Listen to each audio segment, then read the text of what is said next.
This is another Into the Pickers production. Into the Pickers here. I'm going to go over my bushcrafting knives that I've acquired and the ones that I've picked out from my collection and the ones that I like. We'll start with the little guy here that I acquired at a gun show. Got kind of a deal on it. It's Bushcrafter by Blind Horse Knives. Great little utility type bushcraft knife. Great for all your bushcrafting chores. Everything from making little tent stakes to fuzzy sticks to setting snares. It does all the work required for setting snares, traps, figure 4, deadfall traps, everything like that. It's very hard steel. I'm going to say it's probably about 200 thousandths thick, thereabouts. I picked it up for about this and another Blind Horse knife that's not pictured here today. For I think it was 150 bucks at a gun show, so I got them both for 75, which was a great deal. I think it retails for like 125 or 150 bucks alone. So I really like this knife. I'll probably carry it a lot because it's a little lighter than my other knives, and it's so tough it does all the other chores too. It will baton, but you know it's smaller stuff because you know there's how big the blade is. So it's it's not meant for real big wood, but it will do some chores. So that's my little one from Blind Horse Knives. Then we'll move on to probably my most carried, most favorite, the one that I bought brand new. Did a lot of research in buying this knife. It's the PLSK1 from Blind Horse Knives. Dave Canterbury and Blind Horse Knives designed this knife. It is an awesome knife. It has a micarta handle, as does the other knife from Blind Horse Knives. It is just balanced really well. Edge retention's awesome. Blind Horse Knife makes a great knife. Great knife for bushcrafting. It's about 1/4 of an inch thick, so it's a little thicker than the other one. It comes with a a sheath. It's a kydex on the outside, leather on the back. Varies some rod. I added a sewing needle to the back. I really like the sheath. It has a locking feature in the sheath that locks your blade in place. When you put it in, it slides in very easy. Then you pull this up right here and your blade doesn't come out. So if you're going through rugged terrain or whatnot, or real rough hiking, you won't lose your knife. That's a great feature. Love it. I also love the spot to put a various rod. Very great idea. They really thought this out, and that's probably why I carry this knife the most, because I just love it. It's a great knife. So there's that one. That's the PLSK1.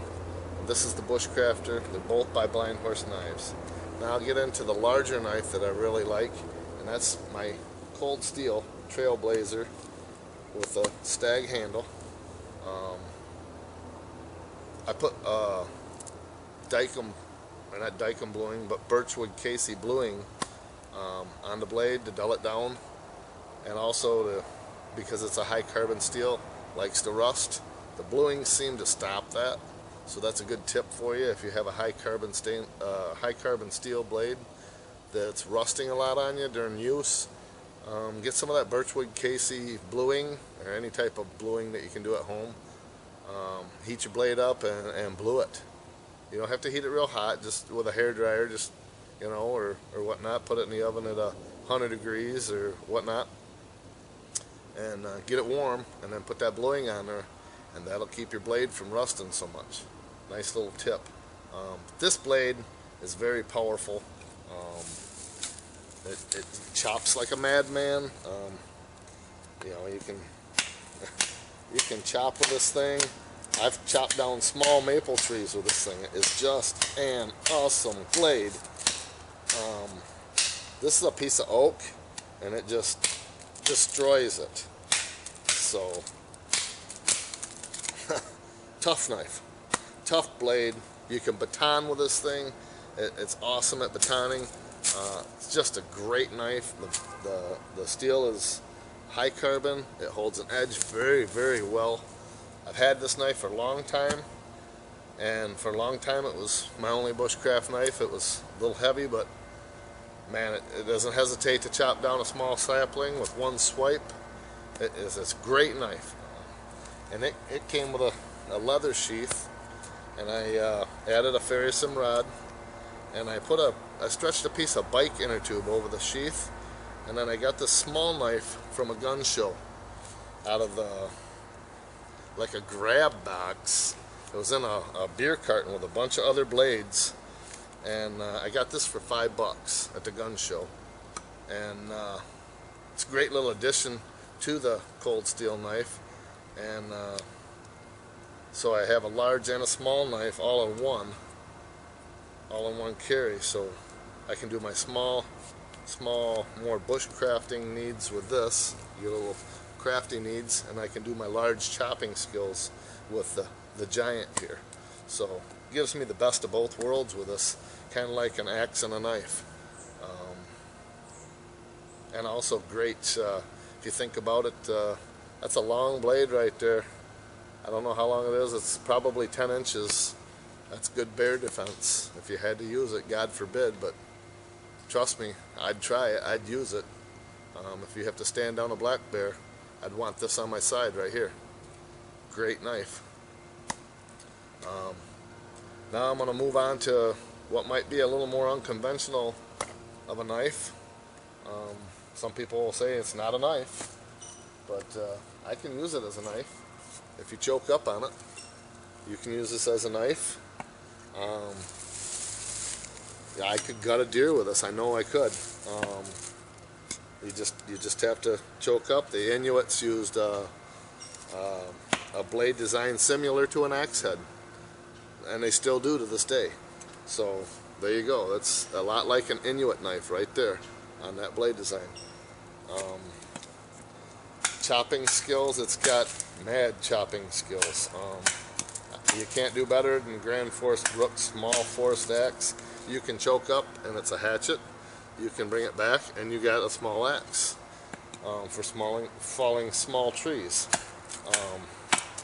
But this does, as you can tell, a lot better job with that piece of oak than the cold steel knife did. Although the cold steel knife will do it, this does a better job. But also, you know, you turn it around and you can pound that stake into the ground. A lot of uses for an axe. You can split wood with it and whatnot. So this could be considered a large knife. You carry it with a small Mora knife and you got a pretty good team. Or maybe that axe and that bushcrafter. Good team right there. I'm a big fan of the Mora knife too. For the money, a lot of people can't afford a $100 knife. The Mora knife is a Swiss knife, high carbon steel, great edge retention. It will strike a ferrocym rod. It will do all the small bushcrafting chores that you need. It's not a knife for batoning, but it's a great bushcraft knife if you have nothing else. I do have a Mora knife, I just don't have it pictured here. I probably should have, but everybody knows what a Mora knife is. And again, I do own one of those too, but I didn't talk about that today. So okay, these are my goodies. These are the things that I like the most, the things that I've researched, and what I've picked to be my knives that I take into the bush and out into the woods and backpacking, hiking, camping. These are my picks. I think this will qualify me for TR Prepper's custom knife for the VR. So I'm going to kill two birds with one stone here. I'm going to throw this out there for that, and also I'm going to, you know, just use this as a video that I talked about my favorite bushcrafting tools and some of the knives that I've picked.